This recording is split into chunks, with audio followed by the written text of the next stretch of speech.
Good morning. Today is July 20th. It is supposed to be 25 degrees Celsius out, which is about 77 Fahrenheit. Sorry about the wind. It is a little breezy today. Yeah, so we actually have some nice weather. We've had some pretty stormy weather in the past week or two.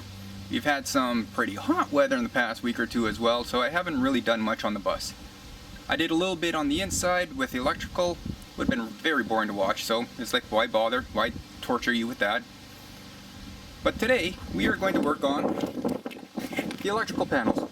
Ooh, that's probably really breezy for you. I went up onto, actually, back up a step. I cut this strip to represent the length of the panel. That's the word I'm looking for, panel. Then I went up onto the bus and I marked out where the ribs were, so I could figure out where I'd want to put the panel. So it came back down, set this up. Can you see that? Not really. Ooh, camera straps always getting in the way. So this would have been here would have been roughly middle of the rib. So I got some door hinges. Can you really see that?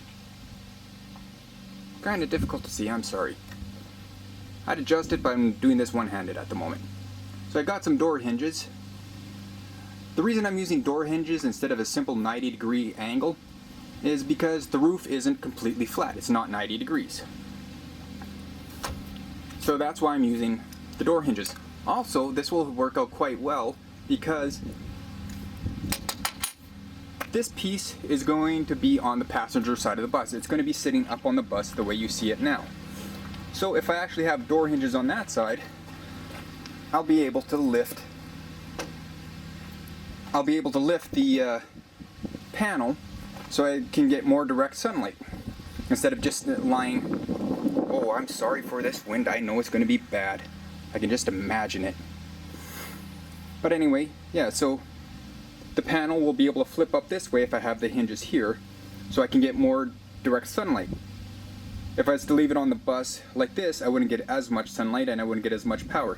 So if I'm able to tilt the panel a little bit, that'll help. So that's why I want to use door hinges.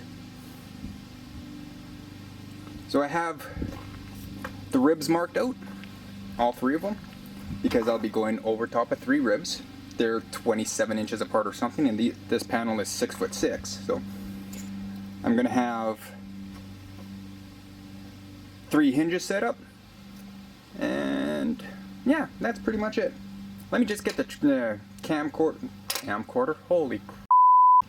Let me just get the tripod, I'll set you up, and I'll drill away and show you what else I'm doing. So just hang tight for a second. I'll explain the entire process in one shot, so this way I don't have to talk during filming and the wind interrupting me, and you know. So I'll explain everything in one shot and you'll just see me do it. So I'm using a 1/4 inch bit to go through the door hinge holes. It's just big enough. So, you know, I really should get myself organized before I do things like this. So I have a 1/4 inch bolt that's 1.5 inches long, because under the framing of this is a channel. It's not just a 90. It's not a C channel. It's actually a square channel. So I have an 1.5 inch bolt. I'm gonna put the washer on. I'll put it through the hinge into the framing. Then on the other side, sorry for the wind, truly. On the other side, I'm going to put another washer, a lock washer. Before I put the nut on, I'm going to use this stuff. Oh, they don't have it mentioned here. It is thread locker. It's a type of glue.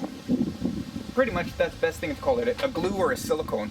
And I'm going to put that on the threads, so when I put the nut on, it's going to be it's literally going to be glued in place. It's like a weld. Oh, itchy. Then when it's all fastened, this with the thread locker on, this will never come loose. Like, you literally have to use 2 wrenches and a lot of force to remove a nut if you have used thread locker on it. It will not rattle loose. They actually use this blue stuff. It's a medium strength. They use this on engine parts. So if you can imagine, if it's holding an engine together, it's going to hold this together.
And that's pretty much all it takes to put door hinges onto a solar panel. I never thought I'd say that in my lifetime. So I'm just going to put this with the other 2 since I have those 2 finished. I'll do the last one alone. Again, I'm sorry. And then I'm going to mount them somehow.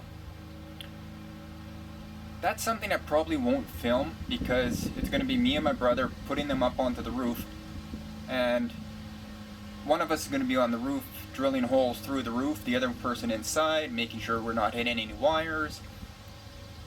It's just going to be a complicated process, and I need a couple of cameras, and I'd be concentrating more on doing the task than actually filming it, so it wouldn't be that good of content. And I'll show you what it looks like after, though. Promise. So hang tight and see you up on the roof. Well, good afternoon. It's around 3:30 now, and I only have 2 panels in place, so I'm gonna have to do the other 2 panels later. But this is what it looks like.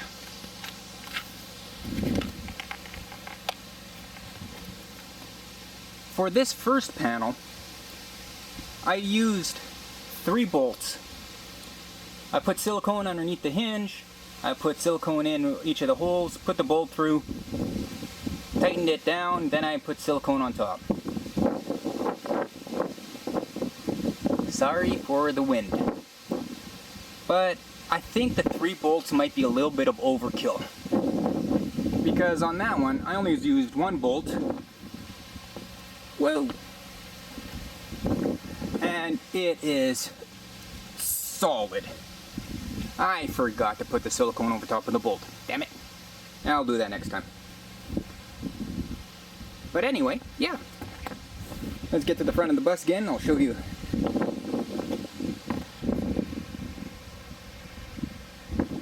So I'm just going to strap that one down. It's supposed to get even windier today, if you can imagine that.